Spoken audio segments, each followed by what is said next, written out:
Bonsoir à tous. Bonsoir frères et sœurs.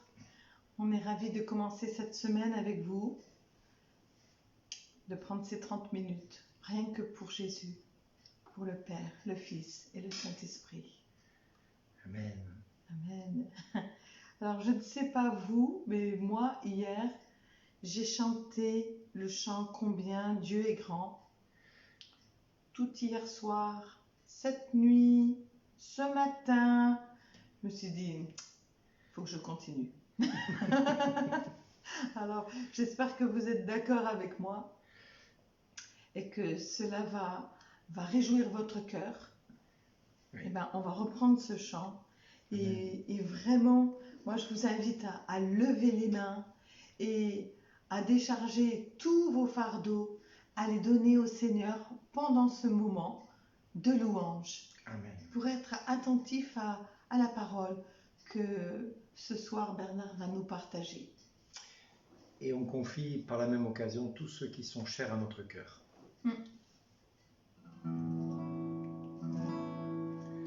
Le roi dans sa beauté, vêtu de majesté, la terre est dans la joie, la terre est dans la joie. Sa gloire resplendit, le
bénissons, nous te rendons grâce, Seigneur, pour ce moment que tu nous accordes, pour la joie que tu nous fais d'être réunis ce soir. Nous te remercions, Seigneur, parce que tu es vraiment le Seigneur de gloire.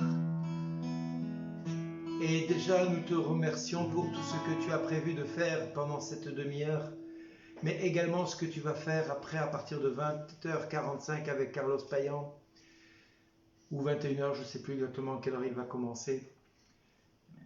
Donc vraiment, nous sommes en communion déjà avec Carlos qui est en train de se préparer, avec toute l'équipe. Seigneur, tu bénis cette équipe. Et tu bénis vraiment Paris, tout est possible. Oui. Nous te remercions aussi pour tous ceux qui, aujourd'hui et hier soir, nous ont demandé de prier pour des intentions particulières. Nous voulons te les confier ce soir, Seigneur. Nous voulons te les remettre. Nous voulons te déposer tous ceux qui sont malades, tous ceux qui sont dépressifs, tous ceux qui sont entre la vie et la mort, qui luttent contre soit une maladie incurable, doublée du coronavirus qui s'est rajouté là-dessus pour certains, pour d'autres, parce qu'ils ne peuvent pas être pris en charge à cause du coronavirus, et bien le cancer ou la maladie prend plus de place, place et de terrain. Nous pensons entre autres particulièrement à Marie-Thérèse qui nous a été confiée ce soir. Te demandons, Seigneur, de bénir Marie-Thérèse et de lui accorder vraiment ta grâce par-dessus tout, Seigneur. Amen. Et de venir la visiter et de la restaurer. Nous te demandons sa guérison, Seigneur, et non pas simplement qu'elle puisse moins souffrir. Mais par contre, nous te demandons vraiment sa guérison, parce que dans ta parole, tu nous demandes de prier pour les malades. Amen. Alors, Seigneur, nous te remercions pour cela, pour ce que tu as prévu de faire pour elle, comme pour tous les autres malades. Je pense à Marie, je pense à... Enfin bref, tous ceux qui nous ont été confiés et que nous avons inscrits dans notre cahier. Que nous avons inscrits et que nous continuons à prier pour eux. Oui. Amen, Seigneur. Te confions aussi Bruna qui nous a été confiée aussi. Je pense à elle, entre autres. Alors, frères et sœurs, nous allons continuer la lettre de Jacques, parce que dans la lettre de Jacques, il y a un passage au chapitre 4, versets 13 et suivants, qui est un petit peu le nerf de la guerre de beaucoup de chrétiens. Souvent, quand on parle de ça, les chrétiens, déjà les païens par eux-mêmes, mais alors les chrétiens encore aussi, il leur arrive de partir en sens inverse. Parce qu'ils n'aiment pas ce passage-là. Mais pourtant, il faut le prendre tel qu'il est et vraiment s'appuyer dessus et aller de l'avant par rapport à cela. Alors dans ma Bible, il est écrit déjà « Gare à vous, hommes d'affaires ». On est mal. Les références. J'ai dit Jacques, chapitre 4, verset 13. Alors vous, qui dites « Aujourd'hui ou demain, nous irons dans telle ville, nous y passerons 1 an, nous ferons du commerce, nous gagnerons de l'argent » et qui ne savez même pas le jour suivant ce que sera votre vie, car vous êtes une vapeur qui paraît à un instant et puis disparaît. Au lieu de dire «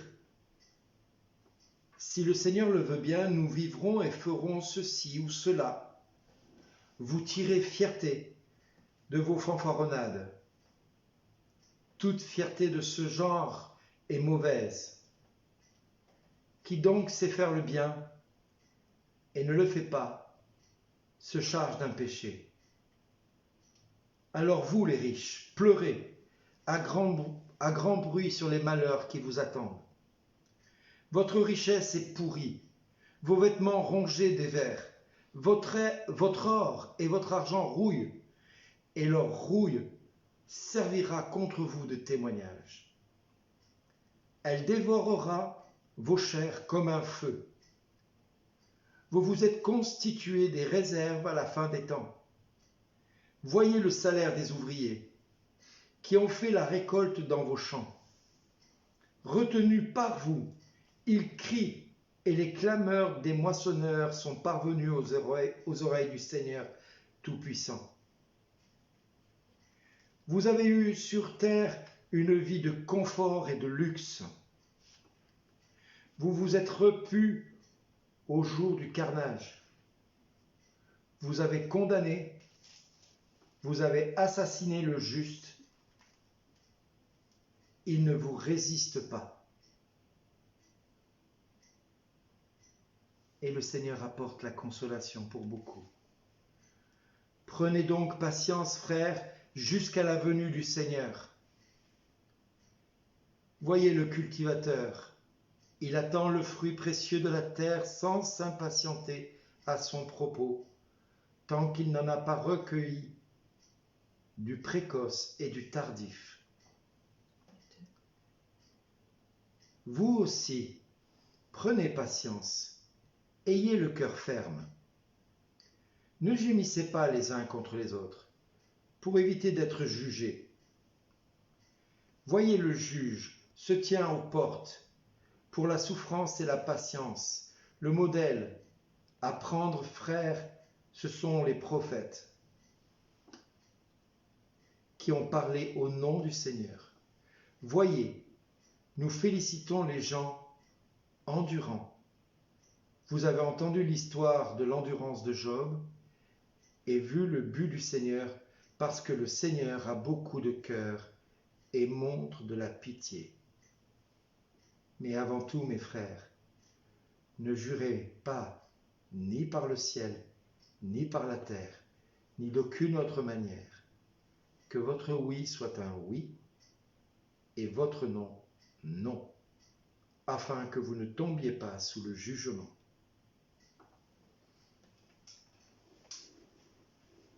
Comme vous le voyez dans ce texte, Jacques est assez cinglant. Et la parole est comme une épée tranchante, séparant le vrai du faux, le juste du bien, le mal du bien. Pas le juste du bien, mais le bien du mal, excusez-moi. Il est vrai que quand on écoute ces textes, j'ai envie de vous dire que l'argent n'est pas le problème. L'argent n'est pas vraiment le problème. Pour Dieu, l'argent, il a dit rendez à César ce qui est à César et à Dieu ce qui est à Dieu. Et comme me disait un jour un ami juif, rabbin de confession et donc avec une responsabilité d'une synagogue, il m'avait dit, le jour où tu vois un juif qui est dans le besoin, ça arrive, mais c'est rare. Parce que l'argent n'est pas le problème. C'est le cœur qu'on y met dedans. Et ce rabbin me disait, beaucoup de vous, en parlant des catholiques, entre autres, puisque j'étais avec lui, en face de lui, beaucoup d'entre vous avaient fait de la pauvreté une devise et un vœu, si bien que vous êtes entraînés dans un vœu perpétuel de pauvreté, dans un esprit de pauvreté, qui n'est pas le plan de Dieu. Le plan de Dieu, c'est que nous manquions de rien. Sur des prés d'herbes fraîches, il me fait reposer. Et quand Dieu donne avec générosité la manne au désert, au peuple hébreu, c'est avec générosité. Il ne manque de rien, ni d'écailles, ni de la manne, rien, ni de l'eau. C'est en surabondance. Abraham n'a manqué de rien. Et sa destinée était aussi nombreuse que les étoiles du ciel. Donc la richesse n'est pas un problème. Et quand le jeune homme riche dit à Jésus, que me faut-il faire pour hériter du royaume? Jésus lui dit, va, vends tout ce que tu as et donne-le aux pauvres. Puis viens et suis-moi. Le jeune homme repartit tout triste parce qu'il avait de grands biens. Parce que l'argent que son père et le père de son père et le père de son père avaient amassé, il devait le gérer comme un bon intendant. Mais quelque part, cet argent-là était son problème. C'était pas le fait d'en avoir, c'était le fait qu'il devait rendre des comptes de cela. Et quelque part, il y était attaché tant qu'il ne pouvait pas rompre avec cela. Et un jour, Dieu m'a dit, quand tu verras quelqu'un être capable de prendre tout ce qu'il a et de le donner aux pauvres et de repartir avec rien, cet homme ne restera pas longtemps dans ce monde. Je viendrai le chercher. Parce que pour Dieu, s'attacher à l'argent, c'est renoncer à Dieu. Parce qu'on ne peut pas s'attacher à l'argent et à Dieu. On peut se servir de l'argent pour servir Dieu. On peut honorer Dieu avec notre argent. Mais nous ne pouvons pas servir l'argent et Dieu. C'est incompatible. Et quand il dit malheur les riches, ben oui, parce que les riches, ils ont de grands biens, mais ils oublient que s'ils ont des grands biens, c'est aussi parce qu'ils ont eu des personnes à côté qui leur ont permis de travailler et de ramasser de l'argent. Et quand on voit Bill Gates, quand on voit Arnaud et compagnie, ce sont des personnes qui ont fait des fortunes énormes. Mais ils oublient que leur fortune, ils la doivent à ceux qui ont travaillé beaucoup pour eux. Et ces personnes-là, il leur sera compté l'argent qu'ils n'auront pas su redistribuer de manière sage et juste envers tous et toutes. Dans la première église, les chrétiens mettaient tout en commun et personne ne manquait de rien. Citez-moi une église, une dénomination chrétienne qui fait ça aujourd'hui.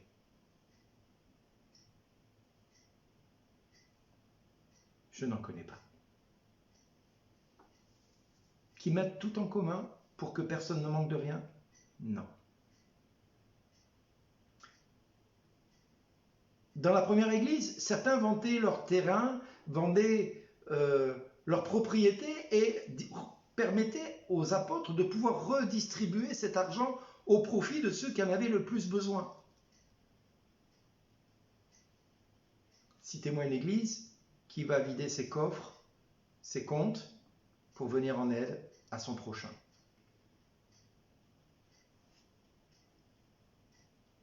Je touche quelque chose qui fait mal. Parce que l'Église n'est pas elle. Ce n'est pas elle qui va permettre à l'homme d'accéder au royaume tel que l'Église le prétend. Je vais corriger cela volontairement. L'Église amène les hommes à se repentir et à cheminer et à le rencontrer. À chercher Dieu, avec des rituels, avec des traditions, avec des cultes, avec des messes, avec toutes sortes de célébrations. Mais à côté de ça, ce qui va permettre à l'homme d'avancer dans le royaume, c'est celui qui va avoir une relation avec Dieu et un détachement au monde et à l'esprit du monde et à l'argent du monde. C'est-à-dire que nous pouvons être chrétiens, pratiquants, et se condamner soi-même parce que nous aurons mis notre attachement dans des rituels, dans des traditions, dans des coutumes, dans des doctrines qui seront supérieures à ce que Dieu nous demande.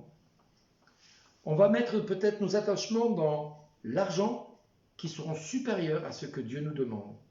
Résultat, eh bien, on amasse sur nos épaules, sur notre tête, un malheur. Parce qu'on se prive de cette relation qui nous invite à donner généreusement à ceux qui en ont besoin. Aujourd'hui, je suis tombé sur un message d'un ami sur Facebook. Il a dit, si tu as faim, si tu as soif, si tu as besoin d'être abrité, envoie-moi un message, je t'accueille, je te nourris. Honnêtement, j'ai applaudi ce frère. Ils ne sont pas nombreux. Je ne dis pas que personne ne le fait. Je dis qu'ils ne sont pas nombreux. Je connais beaucoup de chrétiens qui sont chrétiens le dimanche de 9h à 10h, ou de 10h à 11h, ou de 11h à midi, pendant le culte, pendant la messe, et le reste de la semaine, on ne les voit plus. C'est ce que j'appelle les chrétiens sous-marins. Les chrétiens sous-marins, ils font surface, comme les sous-marins. Chaque fois qu'ils ont besoin de faire respirer les hommes à bord. Alors il y a les sous-marins tactiques qui remontent très souvent, parce qu'ils ne peuvent pas garder ils peuvent pas renouveler l'air comme ils veulent. Puis il y a les sous-marins nucléaires où ils font 2 fois surface dans l'année pour changer l'équipage. Eh bien à Pâques et à Noël, on les retrouve, ces chrétiens-là. Le reste du temps, on ne sait pas où ils sont. Puis il y a les sous-marins tactiques qu'on voit tous les dimanches, au culte, à la prière, au rassemblement. Mais quand il s'agit d'ouvrir la maison, d'ouvrir le compte en banque, d'ouvrir son cœur, d'accueillir le pauvre, d'accueillir le faible, alors, de donner du temps, ça coûte rien. Simplement un petit peu d'attention. Simplement un petit peu de son temps à soi. Mais Dieu n'est pas exigeant. C'est ce qu'on y met derrière qui est important. Donc on peut donner du temps au temps pour perdre du temps. Mais on peut donner du temps pour gagner des âmes. Et pour venir en aide à nos frères et nos sœurs qui sont dans le besoin de X manières et pas forcément financièrement tout le temps. La tradition, les coutumes, les cultes, c'est bien. Mais c'est pas ça qui va permettre à l'homme de manger, de se nourrir, et de vivre, et de croire, et de rencontrer Dieu. Ce qui va lui permettre de rencontrer Dieu, c'est quand un frère ou une sœur va dire « Mon frère, ma sœur, je viens vers toi parce que Dieu m'a mis dans le cœur que tu avais besoin de moi. En quoi puis-je t'aider? En quoi puis-je faire quelque chose pour toi ?» Et Jacques veut nous rassurer. Parce que quelque part, s'il parle des riches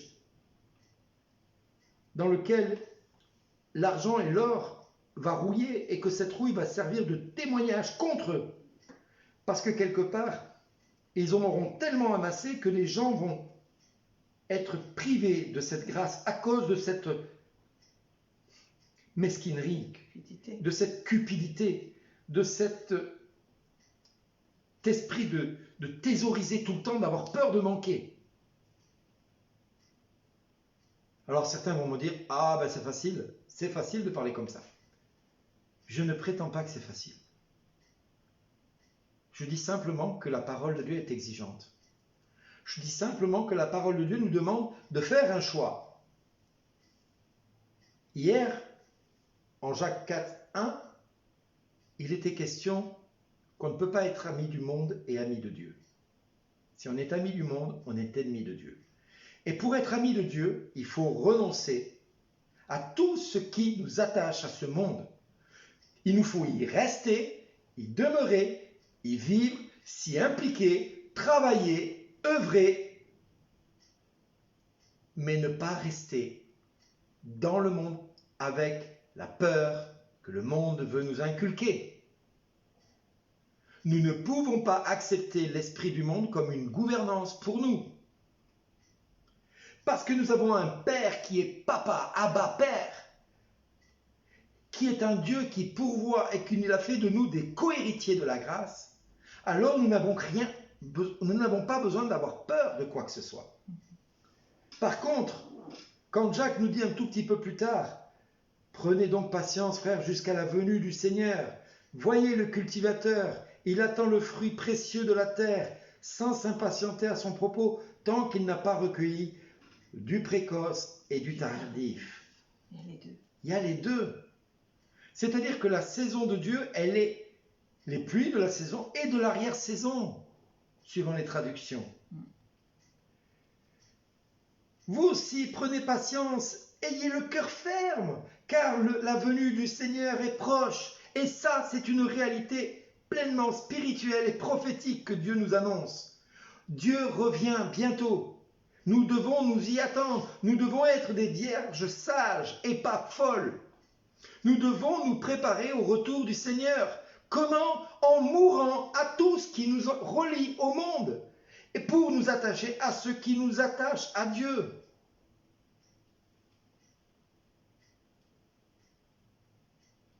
Frères, ne gimissez pas les uns contre les autres. Oui, parce que beaucoup de gens récriminent les uns contre les autres. Toi, tu as fait ceci, toi, tu n'as pas fait cela. Toi, tu es catholique, toi, tu es protestant, toi, tu es évangélique, toi, tu es ceci, toi, tu es cela. Toi, tu pries comme ça, toi, tu pries cela. Mais qu'est-ce que Dieu nous demande de tout ça? Est-ce qu'il nous parle de cela? Non, il nous dit, stop, arrêtez de gémir les uns contre les autres. Il nous dit simplement, pour éviter d'être jugé. Important. Voyez, le juge se tient aux portes. Pour la souffrance et la patience, le modèle à prendre, frère, ce sont les prophètes.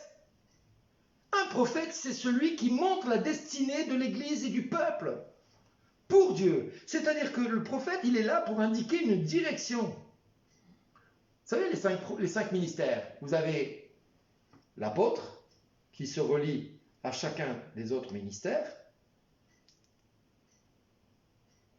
Et puis vous avez le prophète qui indique la direction, qui indique la volonté de Dieu pour l'Église, pour l'homme, pour le peuple. Vous avez l'évangéliste qui est le plus grand de tous. Pourquoi? Parce qu'il a tendance à faire des miracles. Il n'est pas plus grand en sainteté, il est simplement plus grand parce que quand il prêche la parole, les miracles l'accompagnent pour confirmer la parole qu'il a annoncée. Ensuite, vous avez le pasteur ou le prêtre qui est celui de l'alliance, celui qui veille au troupeau, qui protège le troupeau. Et puis vous avez le petit dernier, là, qui n'est pas le moindre. C'est celui qui débouche les oreilles du chrétien, c'est-à-dire pour entendre Dieu, pour enseigner le chrétien, pour que le chrétien comprenne ce que Dieu dit à l'Église et à son cœur. Et là, aujourd'hui, le Seigneur il est en train de vous déboucher les oreilles et de vous dire, le juge se tient aux portes. Pour la souffrance et la patience, le modèle à prendre, frères, ce sont les prophètes qui ont parlé au nom du Seigneur. Et là, il rebondit sur l'Ancien Testament en disant, voyez, nous félicitons les gens endurants. Vous avez entendu l'histoire de l'endurance de Job et vu le but du Seigneur, parce que le Seigneur a beaucoup de cœur et montre de la pitié. Et ce qui est capital, c'est que juste après ça, après avoir cité Job, qui a été fidèle jusqu'au bout, eh bien, qu'est-ce qui se passe? Il se passe ceci. Il dit que votre oui soit un oui, que votre non soit un non, afin que vous ne tombiez pas sous le jugement. Frères et sœurs, vous êtes peut-être aujourd'hui devant une exigence de Dieu, de devoir prendre une décision. Qui sers-je? Est-ce que je sers le monde et l'esprit du monde, ou est-ce que je veux servir Dieu et est-ce que je sers Dieu? Est-ce que je choisis Dieu ou est-ce que je choisis le monde? La balle est dans notre camp à chacun. À nous de peser ce qui est juste et bon pour chacun de nous. Mais ne venons pas nous plaindre demain quand le juge frappera à notre porte et nous dira « J'avais faim et tu ne m'as pas donné à manger. J'avais soif et tu ne m'as pas donné à boire. J'étais nu et tu ne m'as pas vêtu. J'étais en prison et tu ne m'as pas visité. » Vous pourrez chercher toutes les excuses. Lui vous sortira la liste. Parce qu'il est le juge. Pour l'instant, il n'y a pas de jugement. Pour l'instant, Dieu demande à chacun de se poser face à un miroir et se dire, Seigneur, qu'est-ce que je dois changer dans ma vie qui me lie trop au monde et pour que je m'attache à toi ce soir? Pas demain, parce que c'est peut-être déjà trop tard demain. Le Seigneur va peut-être frapper cette nuit. Il va peut-être venir nous chercher dans 5 minutes, ou dans 10 minutes, dans 1 heure. comme dans 10 ans. Mais quand il va venir frapper, ne cherchons pas des excuses si nous n'avons pas obéi au Seigneur. Ça sera trop tard. Et nous aurons pu faire toutes les pratiques religieuses. Ça ne sera pas un laisser-passer, je suis désolé de vous le dire. Amen. Alors frères et sœurs, ce soir, prions pour que le Seigneur vienne nous révéler, nous bousculer dans notre confort personnel pour que nous puissions faire le choix qui lui appartient et non pas notre propre choix. Que ce soit sa volonté qui s'incarne dans notre vie et que ce soit lui qui dirige notre vie. Et non plus le monde, ni l'esprit du monde, ni les gouvernements de ce monde, ni les principautés de ce monde, ni les royautés de ce monde, ni aucun virus, ni aucune doctrine, ni aucune théologie, ni aucun enseignement autre que celui de la parole de Dieu de ce soir. Soyez bénis et on va reprendre le chant. On va prendre le chant Abba. Abba Père. Et pendant que nous allons le chanter, je vous invite vraiment à demander, Papa, montre-moi là où mon cœur penche du mauvais côté. Quel est le point que tu veux que je rectifie ou je change pour juste être agréable, pour que dans ton cœur j'amène de la joie. Et de la joie, que cette joie rebondisse ensuite dans mon cœur pour mes frères et sœurs. Amen.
Viens ce soir révéler à nos cœurs ce qui nous éloigne de ton cœur.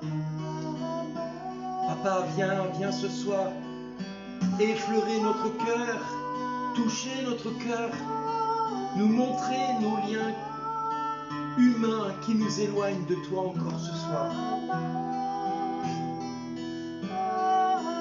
Viens, Papa, ce soir toucher les cœurs de nos frères et de nos sœurs qui ont besoin d'être libérés de leurs liens, Seigneur. Des liens qui les rendent esclaves. Esclaves de toutes sortes d'addictions, de toutes sortes de chaînes. Et qui les empêchent d'aller vers toi, Seigneur. Papa, tu connais le cœur des hommes, tu connais le cœur des femmes, tu connais le cœur des enfants de ce monde. C'est toi qui les as faits, c'est toi qui les as aimés le premier. C'est toi qui as voulu qu'ils soient sauvés par ton Fils. Et nous sommes ces fils, Seigneur. Nous sommes ces fils co-héritiers du royaume à laquelle tu nous prédestines depuis toute éternité. Tu as voulu par ton Fils que nous soyons rachetés, délivrés de toutes nos chaînes. Alors Seigneur, ce soir, viens libérer ceux qui sont enchaînés au monde et à l'esprit du monde, sous toutes ses formes. Viens, cher Saint-Esprit, œuvrer, toucher, réconcilier, guérir, visiter, ressusciter, purifier. Viens, Saint-Esprit, toucher le cœur de tes enfants ce soir. Et viens particulièrement toucher tous ceux qui ce soir ont du mal à te dire « Seigneur, je sais que tu me demandes ça, mais je n'y arrive pas, c'est trop dur pour moi. » Seigneur, viens au secours de leur faiblesse. Viens au secours de ceux qui n'arrivent pas à te donner. Papa, viens ce soir. Viens toucher les cœurs afin que tous et toutes puissent tout à l'heure, cette nuit, demain, après-demain, déposer devant ton trône tout ce qui les empêchait de venir à toi, afin qu'ils soient libres. Oh papa, viens ce soir. Viens papa. Viens ressusciter les morts de ton Église, tous ceux qui sont attachés à des principes, tous ceux qui se sont liés à des principes humains, tous ceux qui se sont liés à des doctrines humaines, à des doctrines religieuses, à tous ceux qui les empêchent d'aller vers toi, Seigneur, sous des prétextes fallacieux dans lesquels ils se mentent à eux-mêmes et qu'ils te mentent à eux-mêmes, à toi aussi, Seigneur.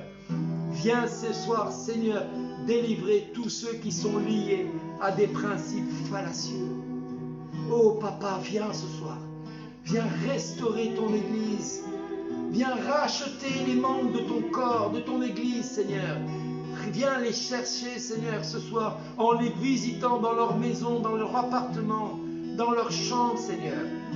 Seigneur, nous te confions tous ceux qui sont attachés à la maladie et qui ne veulent pas rompre avec la maladie, parce que cette maladie est aussi pour eux le moyen de se reconnaître une identité et d'avoir une identité. Seigneur, viens délivrer ceux qui sont enchaînés à l'esprit de maladie. Viens libérer aussi ceux qui sont liés à des esprits de mort. Viens libérer, Seigneur, aussi ceux qui sont liés à des esprits de divination occulte. Viens ce soir, Seigneur, libérer tes frères. Viens, Seigneur Jésus, libérer toutes tes filles, tes sœurs et tes frères qui sont liés à des puissances démoniaques. Ceux qui sont addicts à la drogue, ceux qui sont addicts au café, à l'alcool, au tabac, addicts au jeu, addicts au sexe, addicts à la pornographie, addicts à toutes sortes de perversions. Seigneur, viens les libérer ce soir. Et nous te présentons tous ceux qui, depuis hier soir, m'ont confié qu'ils avaient des membres de leur famille qui étaient dans l'homosexualité, dans la pornographie, dans la perversion sexuelle, dans l'addiction au jeu, dans l'addiction à la drogue, à l'alcool. Seigneur, tu viens libérer tous ceux qui sont dans les membres de ces familles addicts à cela. Addicts aussi au non-pardon, Seigneur. Ceux qui refusent de pardonner. Ceux qui n'y arrivent pas parce que c'est trop dur pour eux. Seigneur, viens faire ce pas vers eux pour qu'ils puissent pardonner. Viens faire ce pas vers eux pour qu'ils puissent pardonner. Toi qui as pardonné. Oh papa, viens ce soir. Et continue ton œuvre maintenant avec Carlos, avec ceux qui vont être en prière à partir de maintenant avec Carlos. Vraiment ce soir, nous laissons maintenant la chaîne, les antennes, les réseaux sociaux pour que vous puissiez vous connecter avec Carlos Payan. Un lien a été mis sur ma page Facebook pour pouvoir vous connecter avec Carlos. Vous pouvez aussi vous connecter directement sur sa page, sur son site paris-tout-est-possible.org. Et vous pouvez aussi vous connecter depuis la page YouTube de Paris Tout est Possible et de Carlos Payan, où vous pouvez suivre la soirée en sa présence et en présence de Dieu dans tout ce qu'il a prévu comme manifestation du Saint-Esprit. Nous rendons grâce ce soir pour ce que Dieu a déjà commencé dans vos cœurs et dans vos vies, pour les révélations qu'il va toucher cette nuit. Alléluia. Ne soyez pas surpris si cette nuit vous avez du mal à dormir. Amen. Pour certains, parce que Dieu va continuer à nous déranger. Et tant qu'il ne nous dérange pas, c'est que nous sommes des pépères, mémères et tranquilles dans notre coin. Et Dieu ne veut pas des pépères, il veut des disciples, c'est-à-dire des gens disciplinés à sa volonté. Amen. Amen. Soyez bénis et on se retrouve demain soir à 20h comme aujourd'hui. Soyez bénis. Soyez bénis. Au revoir.